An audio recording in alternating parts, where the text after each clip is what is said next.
La notte non dormo. Sento i loro rumori.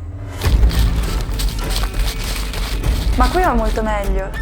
Noi sorelle ci difendiamo a vicenda.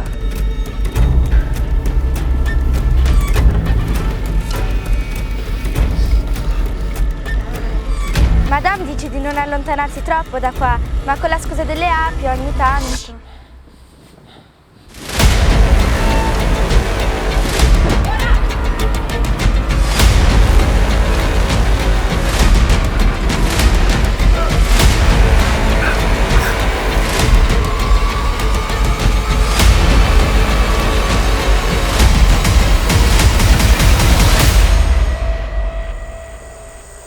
Adesso dov'è?